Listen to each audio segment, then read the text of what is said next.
देश में आम चुनावों का बिगुल बज चुका है और जब चुनावों का बिगुल बज चुका होता है तो तमाम राजनीतिक दल अपने कैंपेनिंग प्रक्रिया शुरू करते हैं, चुनावी सभाएं करते हैं, भाषण देते हैं, बयान देते हैं, प्रत्याशियों का चयन करते हैं। लेकिन हिंदुस्तान में इस समय जब चुनावी अधिसूचना जारी हो चुकी है, ठीक एक महीने बाद पहले दौर का मतदान होना है, उससे पहले जब नामांकन की प्रक्रिया चल रही है तो देश के राजनीतिक दल सड़कों पर है, आंदोलन की राह पर है। आखिरकार जब राजनीतिक दलों को कैंपेन चलाना था तब अचानक ये आंदोलन की राह क्यों पकड़ी गई है? दरअसल हालात ऐसे पैदा कर दिए गए या हुए हैं, इस पर बहुत सारे लोगों के अलग अलग मत हो सकते हैं, लेकिन स्थितियां वास्तव में अलग हैं।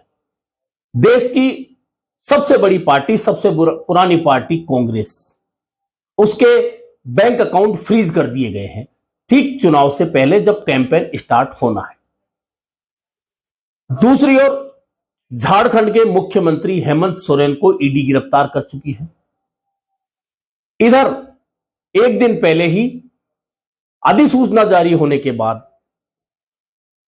दिल्ली के मुख्यमंत्री अरविंद केजरीवाल को ईडी गिरफ्तार कर लेती है। ऐसे में आवाज क्या उठनी है वही उठ रही है। आंदोलन शुरू हो चुका है, इधर आपका आंदोलन शुरू हो चुका है, उधर कांग्रेस का आंदोलन शुरू हो चुका है। उधर झारखंड में लगातार झारखंड मुक्ति मोर्चा के मुख्यमंत्री जो सरकार के थे वे जेल में है, तो वहां आंदोलन है। तमाम विपक्षी दल अब वही आरोप लगा रहे हैं कि देश में लोकतंत्र नहीं है। राहुल गांधी, मल्लिकार्जुन खड़गे, सोनिया गांधी संयुक्त प्रेस कॉन्फ्रेंस करने आते हैं और आरोप लगाते हैं कि देश में लोकतंत्र नहीं है, सिर्फ दिखावे के लिए लोकतंत्र बचा है। किसी पार्टी को चुनाव में जाने से रोकने के लिए उसके खाते फ्रीज किए जा रहे हैं। और राहुल गांधी का ट्वीट आता है जब अरविंद केजरीवाल की गिरफ्तारी होती है, एक डरा हुआ तानाशाह। आप समझ सकते हैं कि वे किसे संबोधित कर रहे हैं अपने ट्वीट में। डरा हुआ तानाशाह यानी उनका निशाना देश के प्रधानमंत्री नरेंद्र मोदी पर है। डरा हुआ तानाशाह एक पार्टी के खाते फ्रीज करता है ताकि वह चुनाव में नहीं जा सके। और चुने हुए मुख्यमंत्रियों की गिरफ्तारियां आम बात हो गई है। यह मूल बात राहुल गांधी ने अपने ट्वीट में कही अरविंद केजरीवाल के गिरफ्तारी के बाद। इतना ही नहीं, बहुत सारे विपक्षी नेताओं ने भी इस बात पर निशाने पर लिया है। दरअसल ईडी की कार्रवाई अपनी जगह है। कोर्ट क्या जवाब देगा, क्या सुनेगा, किसका बयान मानेगा, किसका बयान नहीं मानेगा, किसे सजा देगा, रिमांड देगा या जमानत देगा, यह कोर्ट का मैटर है।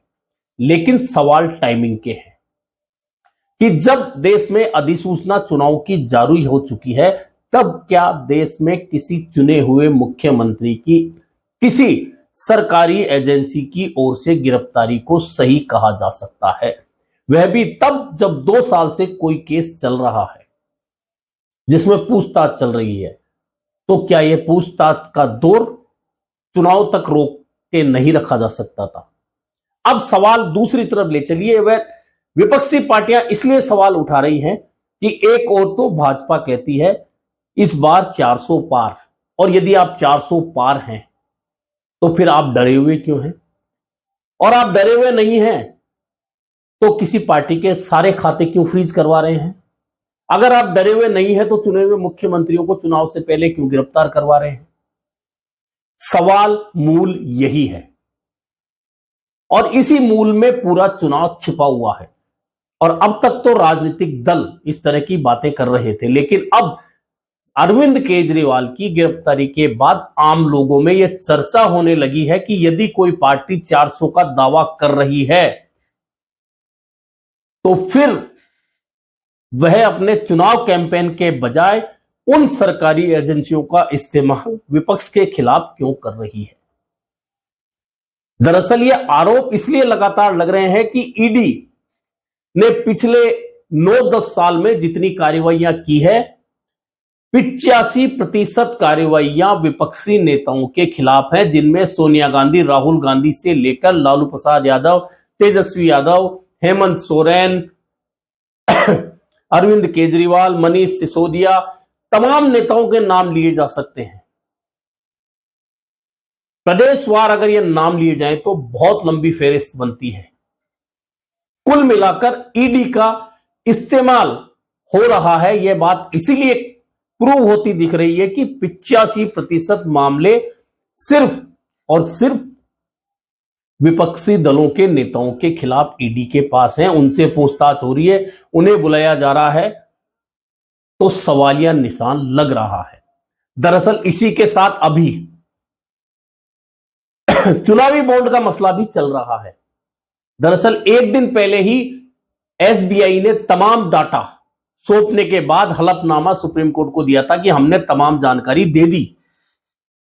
यह जानकारी दे दी और यह जानकारी निकलकर लोगों तक पहुंचती उससे पहले ही अरविंद केजरीवाल की गिरफ्तारी हो जाती है और विपक्ष को यह कहने का मौका मिल जाता है कि एसबीआई ने जो डाटा दिया, इलेक्ट्रोल बॉन्ड में जो घोटाला किया है भाजपा ने एसबीआई के साथ मिलकर, उस खबर को दबाने के लिए अरविंद केजरीवाल की गिरफ्तारी की गई। इसलिए टाइमिंग पर सवाल उठ रहे हैं। हो सकता है दिल्ली में शराब नीति में घोटाला हुआ हो, लेकिन टाइमिंग बात वही है जिस मामले की जांच चल रही है, जिस मामले में उप मुख्यमंत्री मनीष सिसोदिया गिरफ्तार हैं। 18 महीने से उनके खिलाफ सप्लीमेंट्री पर सप्लीमेंट्री चार्जशीट लगातार दाखिल की जाती रही है और 2 दिन पहले ही सुप्रीम कोर्ट ने भी ये कहा है कि सप्लीमेंट्री चार्जशीट का क्या मतलब है। बार बार अगर यह बहाना माना जाए कि आप किसी को बिना किसी वजह से चालान पेश किए बिना लगातार कई महीनों तक जेल में रखना चाहते हैं, यह सुप्रीम कोर्ट का कहना था। ऐसे में वह व्यक्ति जमानत के हकदार हैं और आखिरकार जब 90 दिन का समय चालान पेश करने का है तो ईडी चालान पेश क्यों नहीं कर रही है। तो कुल मिलाकर बहुत सारी बातें हैं जो ईडी पर सवालिया निशान लगा रही है और सबसे बड़ा सवालिया निशान यह लग रहा है कि इलेक्ट्रोल बॉन्ड में जो घोटाला हुआ उसमें जो लिस्टेड कंपनियों के नाम आ रहे हैं, उनमें से 30 से ज्यादा बड़ी कंपनियां हैं जिन पर ईडी की रेड डाली गई और रेड डालने के बाद जब कार्रवाई शुरू हुई तो उन कंपनियों की ओर से भाजपा के पक्ष में सैकड़ों करोड़ रुपए के इलेक्ट्रोल बॉन्ड खरीदे गए, यानी कि ईडी के जरिए धमकाकर उन उद्योगपतियों और कंपनियों से भाजपा के लिए चंदा इकट्ठा करवाया गया, यानी कि ईडी का दुरुपयोग हुआ और ईडी उस दुरुपयोग का हिस्सा बनती रही। यह सवालिया निशान भी लगा है और इस पर लगातार विपक्ष के नेता आरोप लगा रहे हैं, सवाल उठा रहे हैं। अब चुनावी कैंपेन तो खैर होना ही है शुरू। कई बार होता है कि एक बहुत अच्छी लाइनें 2 कही गई है कि भाजपा 400 पार का नारा लगा रही है, अपने आप को मजबूत दिखा रही है, तो फिर ताश के पत्तों में इक्की दुक्की का क्या मतलब होता है। यदि आप सामने वालों को इतना कमजोर समझ रहे हो और आप 400 पार जा रहे हो तो फिर इक्की दुक्की को मार क्यों रहे हो। यहां 2 लाइन बड़ी मजेदार है कि इतना गुरूर भी नहीं करना चाहिए, कई बार दुक्की से इक्का मार दिया जाता है। क्या ये ऐसे ही हालात बनते जा रहे हैं। बहुत सारे पहले भी मैं कई बार कह चुका हूं कि किसी भी सरकार के आने के और किसी भी सरकार के हटने के बहुत सारे कारण होते हैं। बहुत सारे कारण मिलकर एक सत्ता बनाते हैं और एक सत्ता बिगाड़ते हैं। तो क्या वास्तव में विपक्ष की ओर से जो कहा जा रहा है कि डरा हुआ तानाशाह और जो 400 पार की बात कर रहे हैं वे चुनाव हार रहे हैं, इसलिए हथगंडे अपनाए जा रहे हैं, केंद्रीय एजेंसियों का दुरुपयोग किया जा रहा है।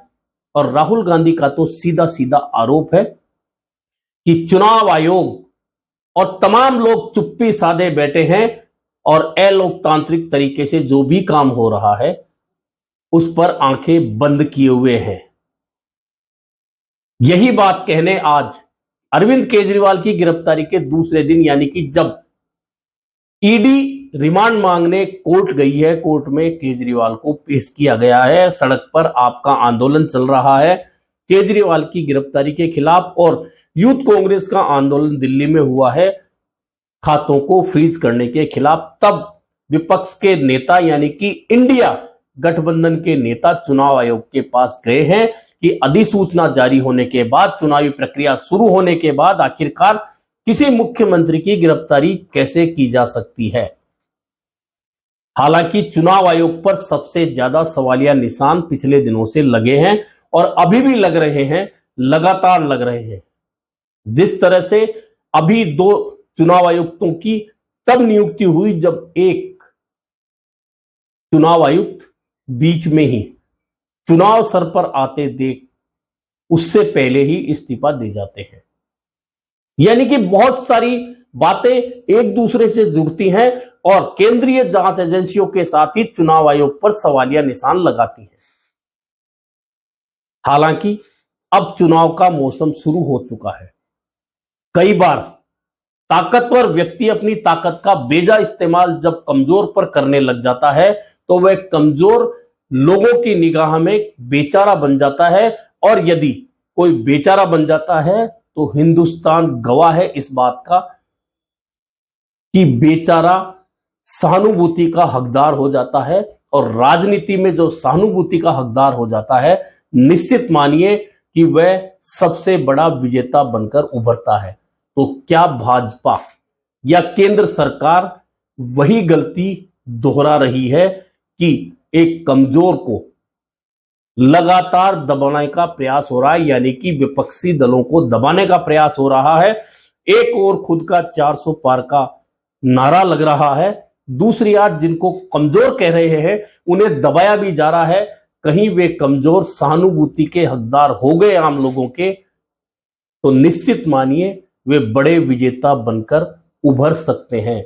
और कहीं इंडिया गठबंधन के इसी गठजोड़ के चलते तो भाजपा में यह घबराहट नहीं है, क्योंकि यदि इंडिया गठबंधन के अलायंस एक साथ चुनाव लड़ रहे हैं तो निश्चित मानिए कि वोटों का बंटवारा रुक रहा है, और वोटों का बंटवारा रुक रहा है इसका मतलब उनके वोट मिलाकर भाजपा पर भारी पड़ सकते हैं।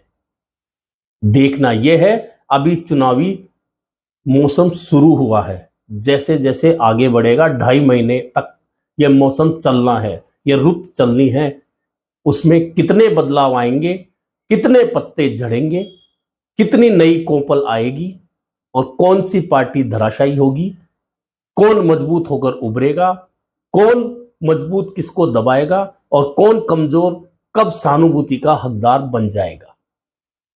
अभी के लिए इतना ही, फिर मिलेंगे नए मुद्दे पर चर्चा के साथ।